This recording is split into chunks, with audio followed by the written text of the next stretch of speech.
Hello, and welcome to Just a Fashion Minute with me, David M. Watts, the podcast featuring challenging conversations, unique perspectives, and inspiration for the next generation of fashion thought leaders. This is more than a podcast, it's a movement. A call to redefine fashion and spotlight the talent that's shaping its future. This is Just a Fashion Minute with me, David M. Watts.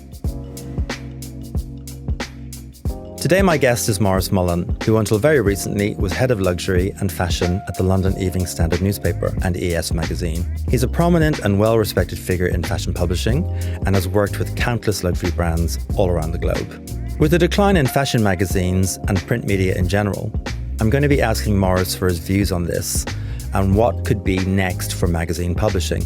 Having spent the last 30 years working for one profile British publication, Maurice is well placed to give the inside scoop on the current state of publishing. Please welcome Maurice to the show. But as always, let's kick the show off with my Just a Fashion Minute roundup. What's happening in fashion right now? Simon Porte Jacquemus, the darling of the Gen Z crowd's favourite fashion brand, Jacquemus, is looking to up the ante as they start to roll out new flagship stores. New York was the first stop a few weeks back, to great fanfare and a line that snaked around the block for entry. This week sees a new London store opening on Bond Street, no less. Jacquemus himself has an Instagram following of 6.5 million followers and has his entire life documented on social media, which his fans lap up. The brand is known for its quirky and innovative brand marketing antics and have catapulted the business to annual revenues of 300 million, with ambitions to reach 500 million by the end of 2025. Given the luxury slowdown, it will be interesting to see how that goes for the business. My view is that there is some strong headwinds ahead for Jacquemus. There's a belief that the brand has become a bit overexposed and that the Gen Z customer has grown up a bit and wants something a bit more sophisticated, which could spell trouble for the brand. Hence the opening of retail stores, which we know generates more sales, but at a very big operational cost, as it takes millions to open and run one retail site.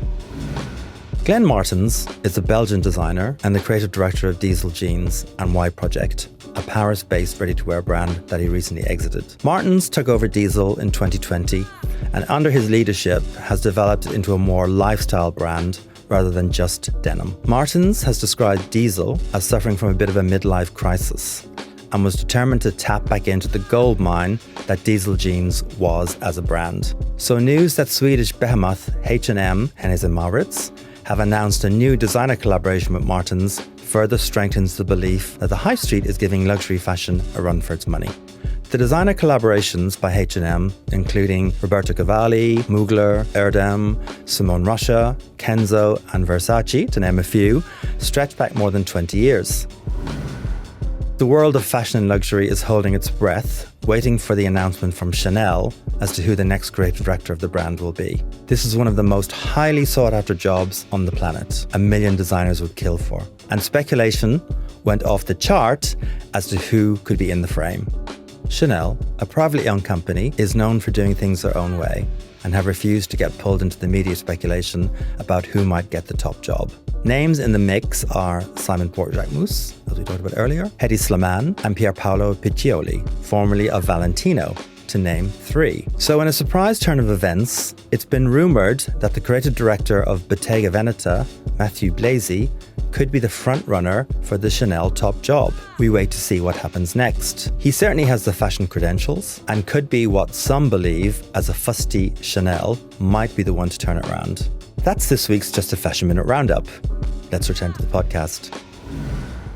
Maurice Mullen, welcome to Just a Fashion Minute, Season 2. It's really nice to have you here today. Thank you very much, David. It's a pleasure to be here. Now, our fashion roundup. Anything strikes your attention?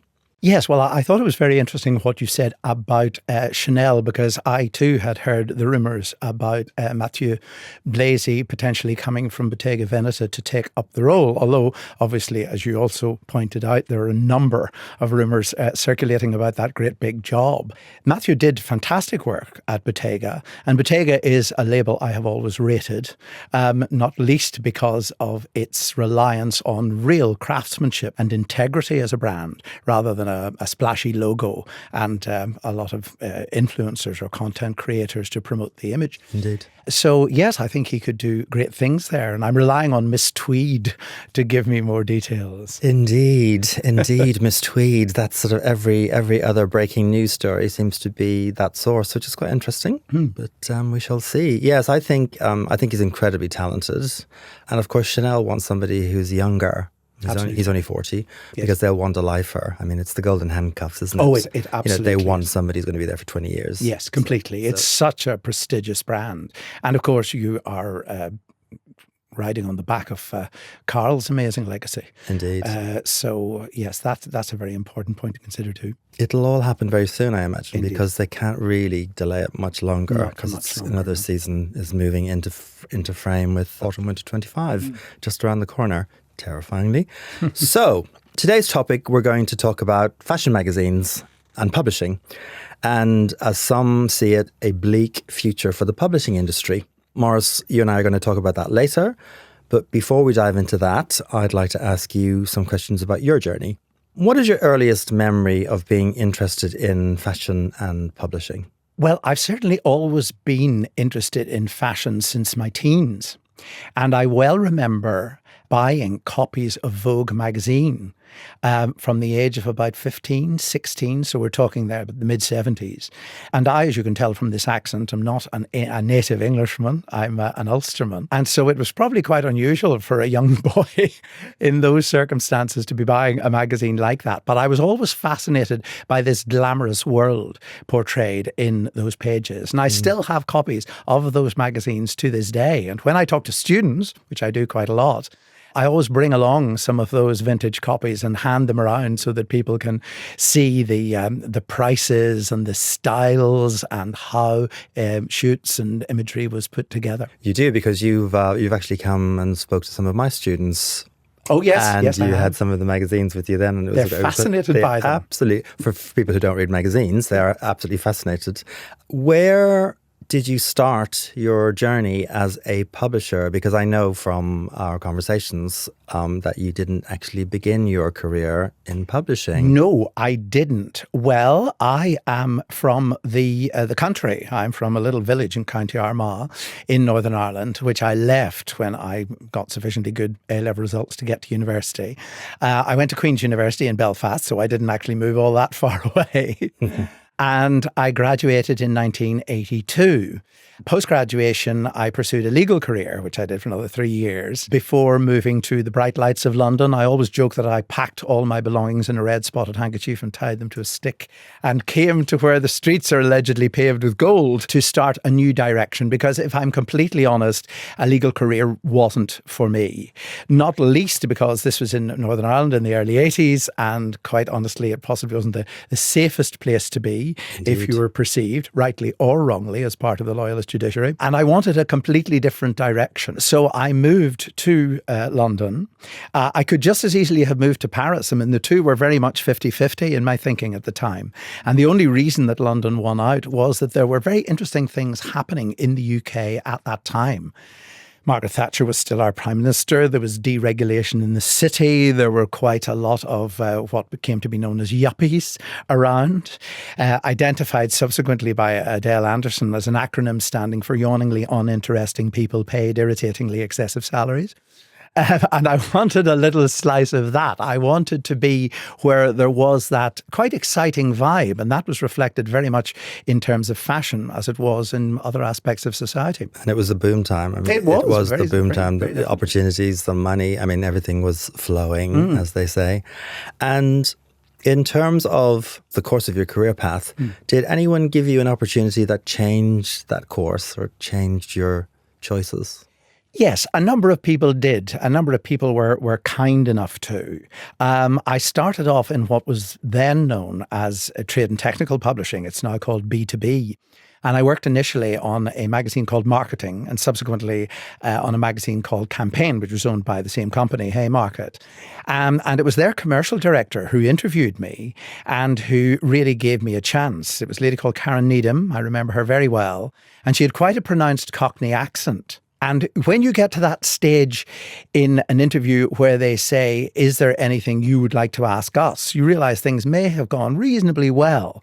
You might be onto something here. And prior to this, somebody had said to me, do you think your Ulster accent is going to be a problem?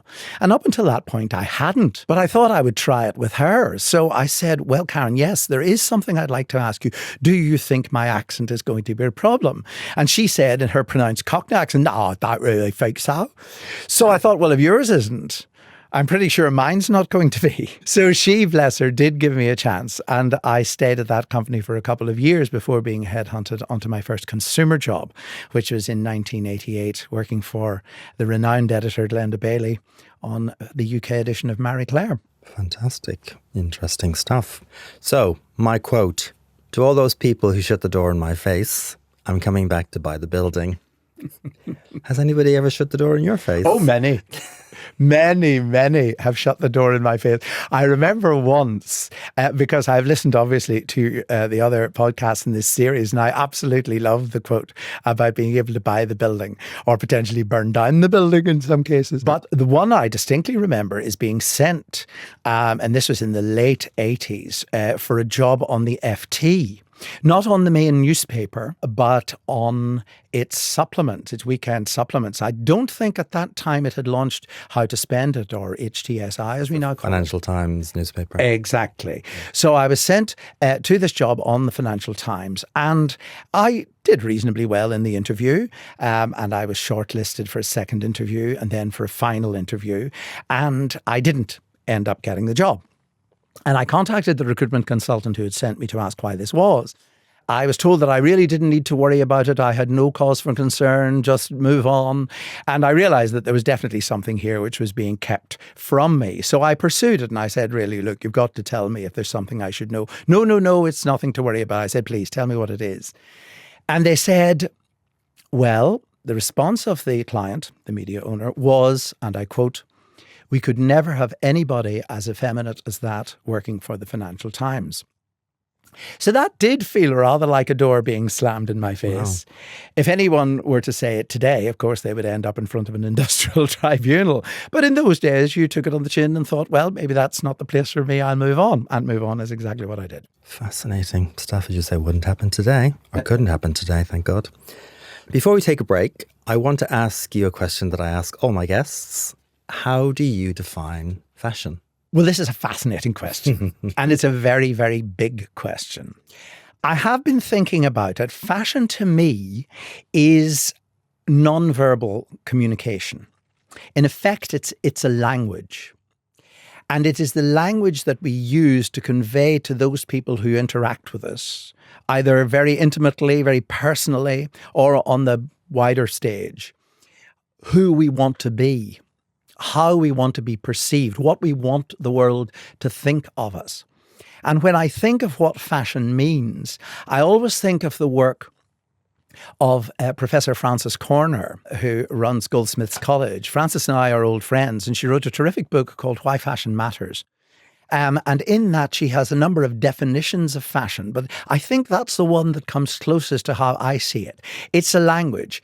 It's what you tell people without using words about how you want to be perceived. That could be in terms of a uniform, the barrister's wig, the surgeon's mask, the banker's pinstripes, the squattie's camouflage. It could be in terms of wealth signifiers. It could be status indicators. But it's how you want the world to see you. And that's how I see fashion.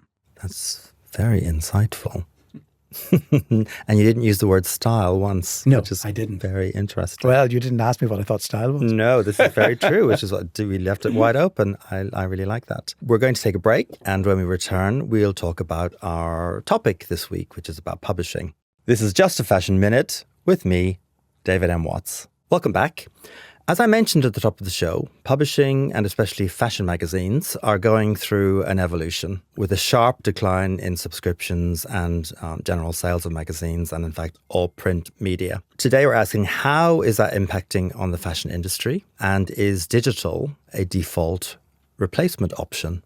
That's the topic I'm kind of putting out there in the universe. Now, you're very well placed to be able to help us with this topic. It is going through sharp decline. Subscriptions are down, general sales of magazines, and in fact, all print media.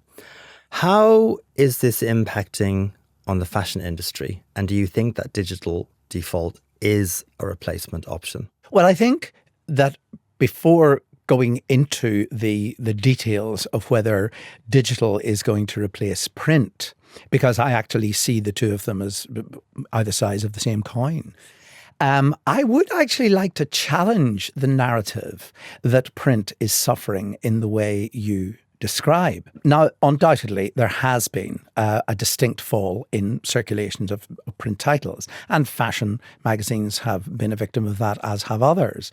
It was particularly noticeable between 2010 and 2018. There was a definite slump at that point.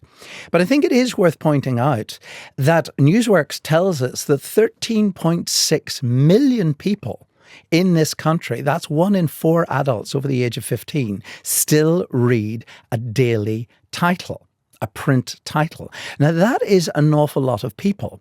And I'm not sure what I attribute that readership to. I suspect that it is culturally that we are, in the UK, a nation of newspaper readers. If your parents read a newspaper, there's a pretty good chance that you're going to read a newspaper too. Now, you'll notice that I don't make distinctions here about the kind of newspaper. Is it a red top? Is it a quality? Is it somewhere in the mid-market? Is it a free newspaper, as the Evening Standard, latterly the London Standard, has become, or Metro, or City AM, or one of the more specialist titles? But in general, I think there is still an appetite in the UK for consumption of print. The other thing I think it would be interesting to point out is a survey which was conducted by OnePoll of 2,000 UK residents, so it's quite a substantial sample size, at the end of October, so really very recently, in which 76%, so more than 3/4, claimed that newspapers were, and journalism generally, was more important than it had ever been. Now, that's an interesting stat, and they said that for 3 reasons. The first is that there is a very strong government currently in the UK with a lack of a very powerful opposition.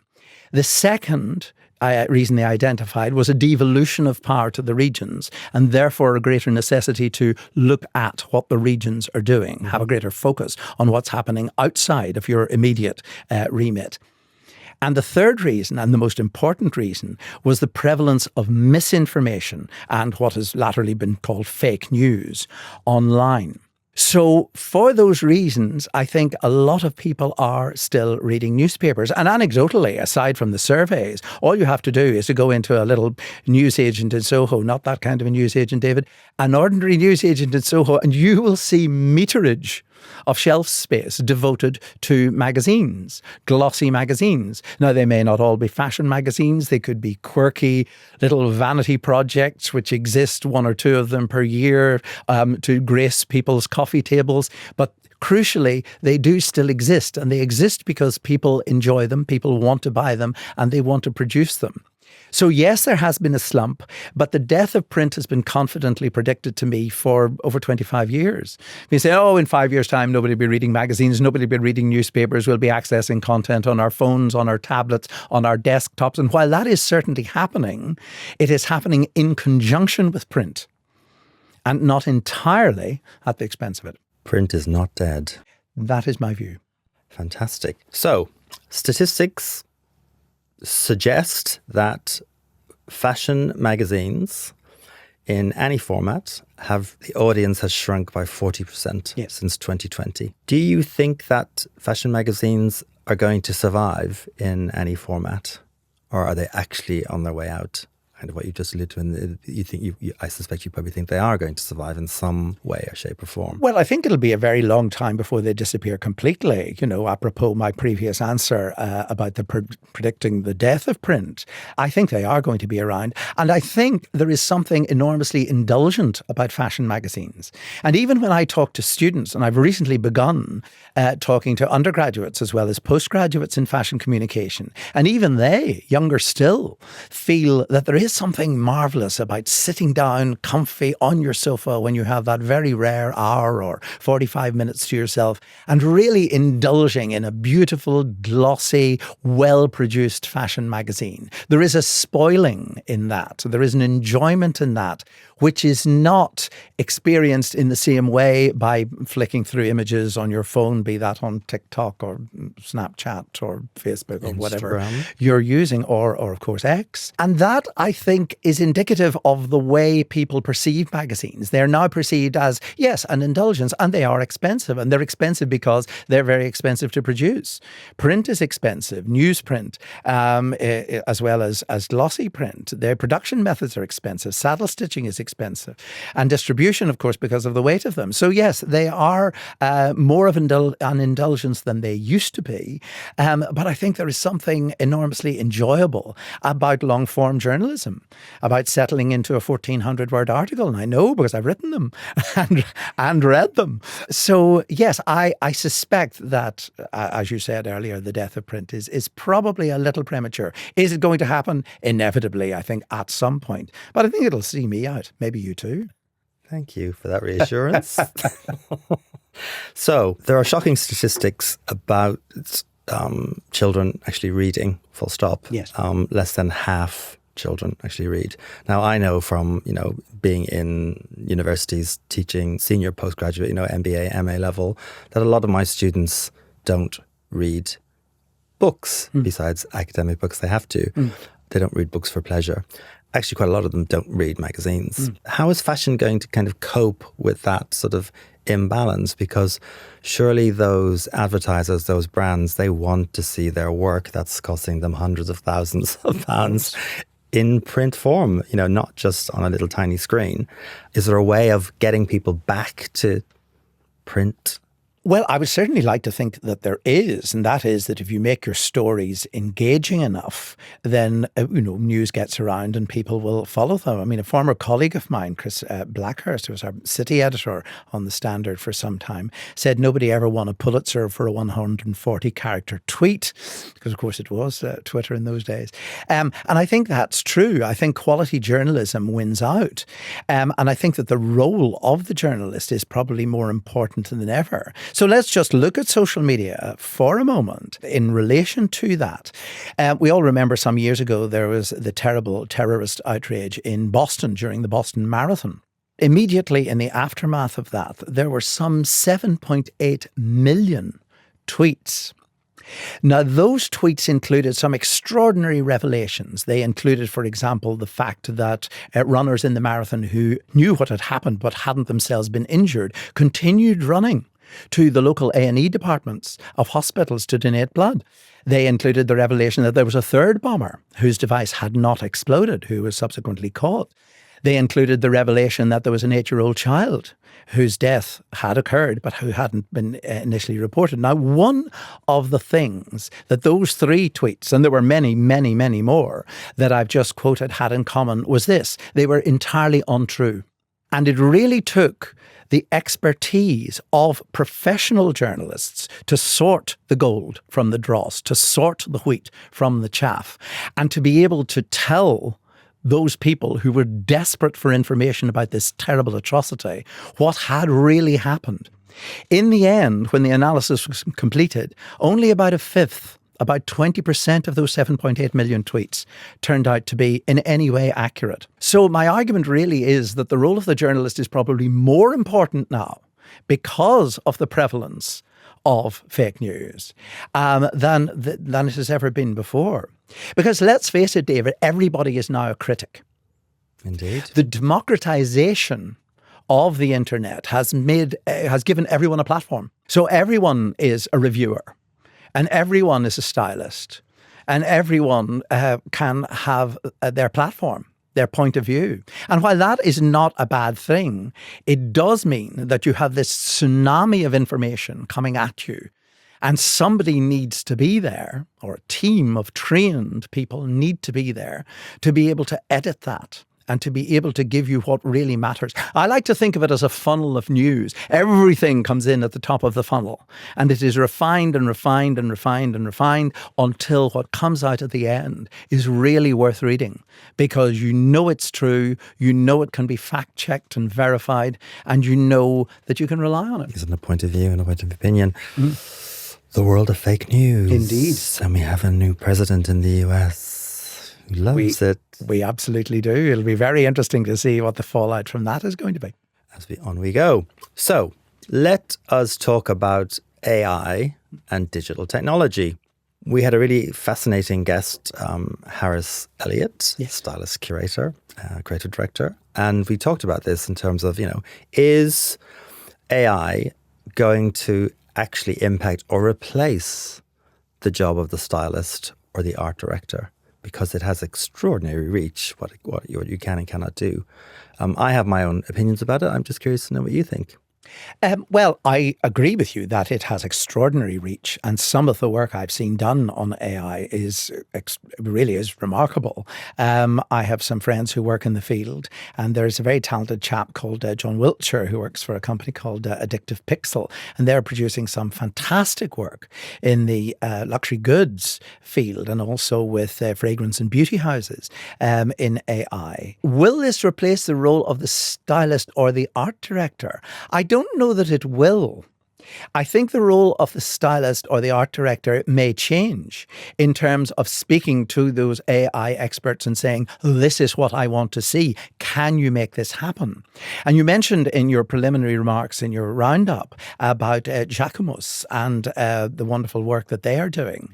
And their fabulous AI-generated images of huge handbags whizzing around the streets of Paris during Fashion Week was fascinating and was so well done that people said, my goodness, how did they get those things motorized to actually do that? Well, guys, they didn't. That was AI. But it still required a creative visionary to say, this is what I want to happen. So again, it's rather like my remarks about journalists, sifting out the true from the fake. I think you still may well need an art director to say, this is my vision. And now we have this incredible technology, which can turn it into a visual reality for viewers or readers. That's interesting. You see, I kind of hold a similar view. To me, if you put gobbledygook into AI, you'll get gobbledygook Yes, out. Rubbish in, rubbish out. And I think, you will still need to have that expertise. I think it will definitely change. And I think there will be less of, but that isn't a bad thing. But I think that, yes, it will. You still need the creativity and innovation going in to get the good stuff out. And I think that's where AI will help with that. Absolutely. Yes, I see it as an enabler. I see it as being able to create extraordinary images, things that we couldn't have dreamt of, or that if we could have dreamt of them were practically impossible to create for reasons of expense or just physical impossibility. Sale, yes. In this new world of publishing, or soon to be new world of publishing, for anybody wanting to get into that as a career, what would you say to them? What advice would you give them? Well, I would say don't let the naysayers put you off. Don't let the people who tell you that print is going to be dead in 5 years put you off, because they told that to me and it hasn't turned out to be the case. And I've been nearly 40 years in this game. I think that it is a wonderful profession. It is a joy to get into, and you will meet some absolutely extraordinary people. Now, with every profession, there are some nightmares out there. And of course, films like The Devil Wears Prada and series like Absolutely Fabulous, exist for a reason. There are archetypes and stereotypes and so on that are based on real people. But a lot of the real people are enormously entertaining and enormously creative and enormously inspirational. So I would say be a sponge. And this is something I always say to the students that I'm lucky enough to teach. Billy Joel has a line in one of his songs, Captain Jack. He talks about feed your head. And I love the idea of feeding your head. I love the idea of fashion not existing in a vacuum, but being the product of so many different influences. I mean, the movies change our view of fashion. Street style changes our idea of fashion. Sports change our idea of fashion. The music industry changes our idea of fashion. There are so many things that impact on this amorphous mass that we call fashion and style, although we haven't really touched on that, and whether indeed there is a distinction between the two. But I think that it's an amalgam of these things that continues to make this an interesting world to get into. So I say to students, go for it. Be true to your vision, and go for it. Take advice on the way there. Don't be arrogant. But if you do believe that you have something that is worth pursuing, and that is what people are telling you, then yes, don't be deterred. Continue with it. Really good advice. In terms of, I think we know fashion has become such a huge thing, both good and bad. We know fashion has a problem, overconsumption, all the things that we're addressing on the program. That is a slightly different issue. But in terms of how do we get people excited again about fashion magazines, physically or digitally? Because I think they have definitely fallen. My view, just, to touch on it, is that the magazines became too obsessed with advertisers. All the products within the collections that were the people that were wearing on the cover were the collections that were the advertisers, and consumers got wise to that, and everything was going to be Prada, or everything was going to be Louis Vuitton, or full outfits, or Gucci. And I think, people have gotten wise to that. It's like, well, I don't need to see that. If I'm seeing the ads, I don't need to see that in editorial. That's my personal view.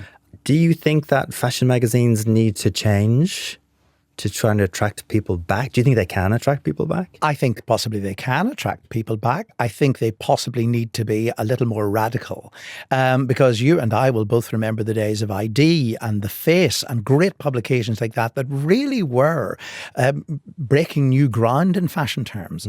And I think if we have something like that gains traction, then we have something very interesting, or potentially very interesting. One of the problems now is that, apropos my earlier remark about everybody being a stylist, everybody being a reviewer, everybody being a critic because of the democratization of the internet, I think that applies here too. There's just a proliferation of fashion. Everybody wants to be, you're not allowed to say influencer anymore because that's got a bit of a bad rep. You now say content creator, but everybody is a content creator, and that means that there is a huge amount of stuff out there. Indeed. I think if we can focus on the good stuff, and if somebody is able to, it's tall poppy syndrome, I know, but if somebody is able to put their head and shoulders above the parapet and say, listen, guys, I've got something really interesting here, you should see it, then we are into potentially a renaissance of the fashion magazine. Do you think that can break through the noise? There's a lot of noise. There is a lot of noise. There certainly is a lot of noise. The very existence of this podcast is indicative of the fact that the cream rises to the top, isn't it? Thank you very much. Okay, so we're coming to the end of the show, and it would be nice to have a quick fashion minute, given that it's in the title, Just a Fashion Minute. So our 4 quick fire questions. Your most embarrassing fashion moment, if that's even possible, because for the 15 years that I've known you, I don't think I've ever seen an item of clothing out of place. Oh, there have been embarrassing fashion moments, all right. They haven't been so much to do with anything that I've been wearing or wardrobe malfunction. Okay. Or that kind of tell. They have been more in connection with fashion occasions where I've not recognized somebody I should have.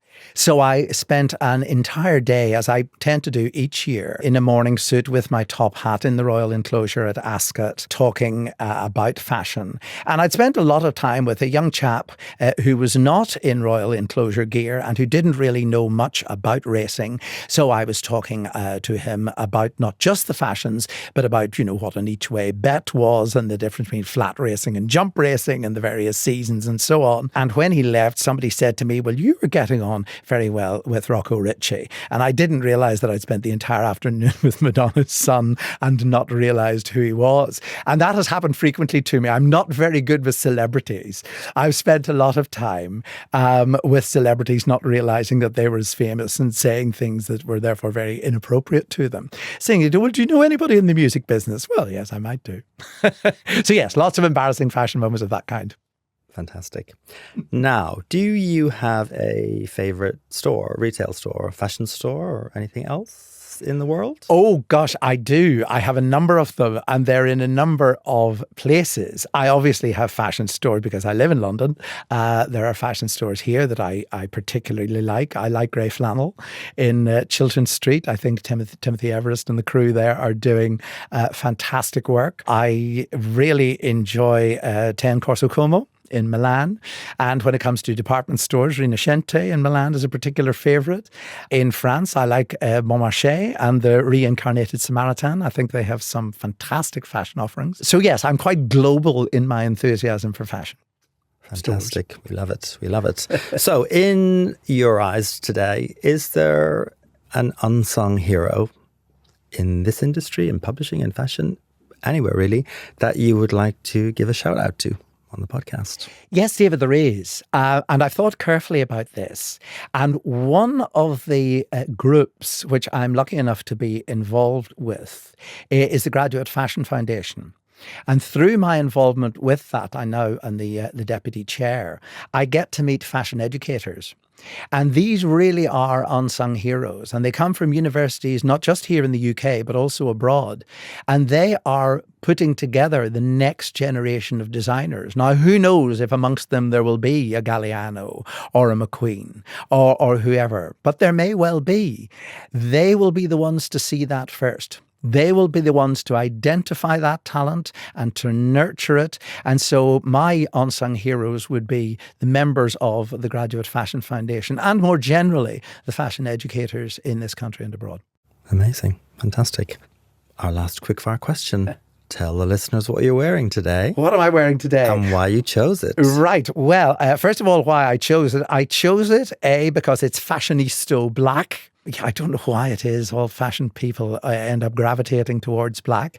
But we're recording this in November. It is a chilly, grey London day outside the studio. Wet and snowy. Wet and snowy. So yes, I wanted something warm. But also because I particularly like the designer. This is the work of Karl Lagerfeld, the late Karl Lagerfeld. And I've always been a big fan of Kaiser Karl. And so that's what this is. And yes, happy to be flying the flag for him. Very lovely tweed textured. Thank you. Monochrome. Yes, it's a bouquet very wool. cool. Very, very cool. Thank you. Very smart indeed. Before we come to the end, is there anywhere that people can find out more about you? Ordinarily, people give Instagram or other social media posts, but you are one of the very rare individual people in the world, besides all their other qualities, that does not have a single social media account, which I still find remarkable given the role you had as head of luxury and fashion for such a long time. So people can't go and find you on social media, but they can Google you. They can simply and Google that's me. More fun. And that could be more fun. It's not always more fun for me when I think, oh my God, what was I thinking when I wore that? But yes, I mean, just put me into Google and let the algorithms do their work. See how extraordinary your suit collection is. You are very kind. 15 years, I think I've ever seen you wear the same suit twice. Oh, bless you. And I've met you a lot. It has been an absolute pleasure, Maurice, to have you on the show. The pleasure is mine. And I look forward to having you on the show again in the future. Thank you very much. Thanks again.